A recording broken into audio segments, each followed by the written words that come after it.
Yo, what's up, peoples? Moon616 coming back at you with another entry in my top personal 25 groups of all time, and this is really fucking weird to me. I assure you I did not alter my list at all on this. This is the group that was in at number 19. I made this list probably about a month before I started doing these countdowns, and I have never altered it, because once I make a list, it's in, it's written in stone to me.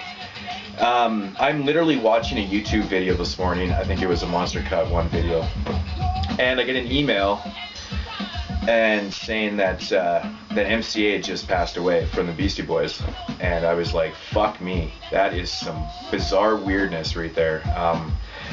Kind of ruined my whole day, kind of my weekend, because I'm a huge Beastie Boys fan, and obviously that's who number 19 is right now, the Beastie Boys. And I just got to say rest in peace to MCA. That's just such a tragedy. He was 47 years old. He's been battling cancer since 2009, so the last 3 years, and obviously lost the battle. But it's just really such a blow, because the Beastie Boys are legends. He was a living legend, and I just want to say rest in peace to MCA. And, regards to his family and his friends, because that's just terrible to lose a hip-hop pioneer like that. So I'm really bummed out right now, and just really weirded out that this happened to he happened to pass away on the day I was doing the Beastie Boys.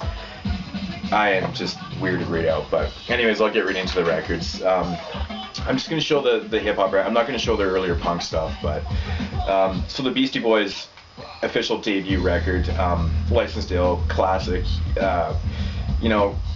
The three boys from Brooklyn. If you're not a fan of the Beastie Boys, you gotta like this record at least. Come on. The Beastie Boys had some of the most some of the most creative tracks ever. Like, Brass Monkey, No Sleep Till Brooklyn, which is actually interesting, because they were on Def Jam at the time here.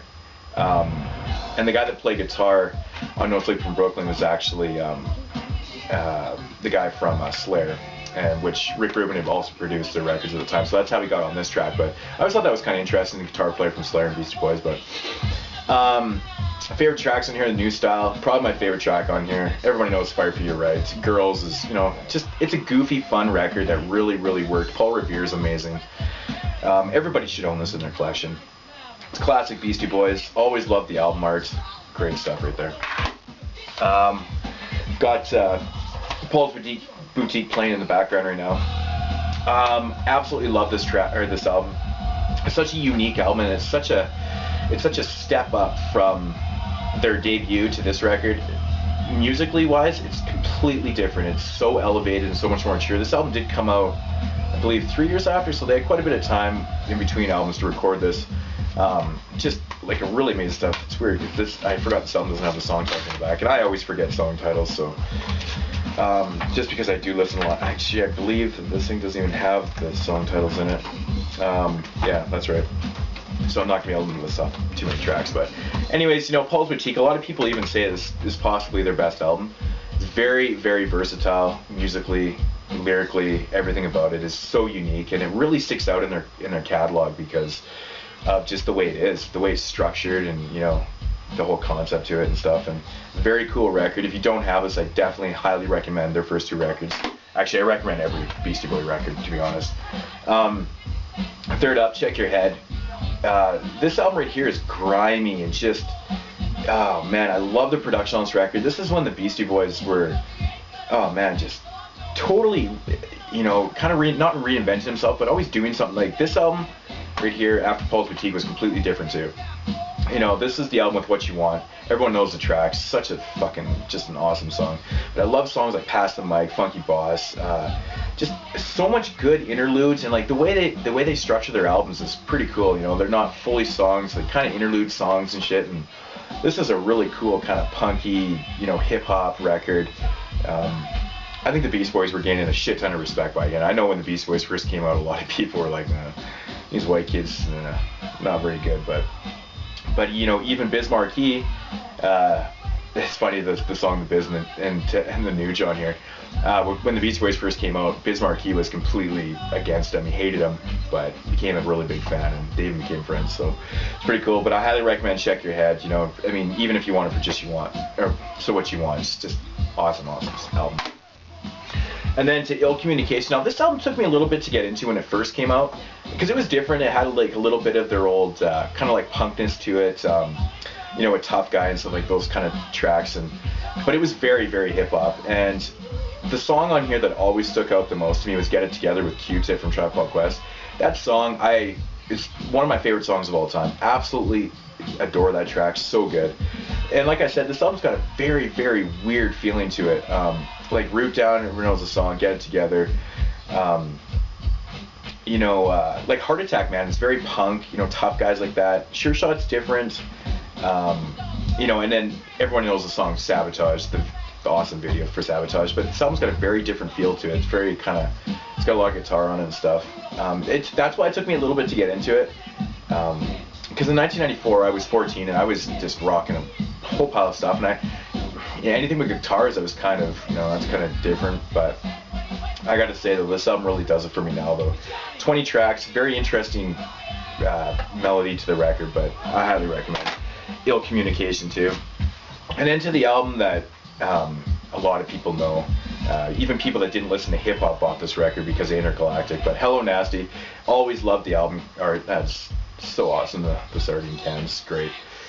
This album, it took me a little bit to get into also. I like this. I like Body Moving, Intergalactic, different type of tracks. They were just very elevating their sounds. I can't remember exactly what year. This was 98, so this was about 4 years after Ill Communication. Completely different sound once again. You know, that's one thing the Beastie Boys you could always count on them for, was, you know, doing something different. 3 MCs and 1 DJ, awesome track, you know. Grasshopper, man, so many good stuff on it. So much good stuff, you know, like I said, but definitely, you know, it's another must-own, the Beastie Boys, right? And then on to the 5 Boroughs. Now this album was very, very different than Hello Nasty, you know, in the sense that there was no interludes, no instrumental tracks. Speaking of the instrumental, I actually don't have the mix-up anymore. I had it. I forgot it up at the radio station one time when I was doing a show a couple years back, and I never found it again. I think it got mixed up in the cab. I don't know what happened to it, but you know, it was an instrumental record, pretty cool stuff. But this album right here was structured different. It didn't have the interludes. It was just a straight hip hop record. I really enjoyed this record. I thought that they came hardcore on this. You know, they were cursing a lot on this record, but it sounded good. Like songs with Hey Fuck You and Right Now is good. 3 the Hard Way, Triple Trouble, Rhyme the Rhyme Well, Check It Out. Like really good tracks on here. I think this album's super underrated, and if you're not a big fan of it, definitely go back and revisit the record. It's definitely worth revisiting. I think this whole record's really good and underrated. Probably the most underrated Beastie Boys album. And then on to Hot Shot Committee Part 2. Hot Sauce Committee Part 2. There is no Part 1. Part 1 was delayed so long that they actually basically took a few songs from the Part 1 delayed version, recorded some new stuff, put it together. So it's kind of a compilation of 1 and 2. This Part 2 does not have the original Too Many Rappers. This is the kind of the remix on here with Nas. I think the original one's actually kind of better, but this album, I think the first half of this album is really good. It kind of tails off a little bit in the end, but it does grow on you a little bit. It's pretty cool Beastie Boys, and you know, it's too bad that they're not going to be able to do any more stuff, because I really don't think the rest of the Beasties are going to move on. With Mike D and Ad Rock, I don't know if they're going to do it, but who knows, you know. I really hope they just release the rest of the stuff that they have recorded, you know, so the fans get something else out of it. But anyways, that's Hot Sauce Committee Part 2. I do recommend it. Like I said, all the Beastie Boys records I recommend. And, you know, if you're not a fan, that's okay. You know, it's the Beastie Boys. But that's number 19. So breaking in the top 20 of my groups. Moods 616 with another entry. Yeah. Thanks for watching and subscribing. Peace.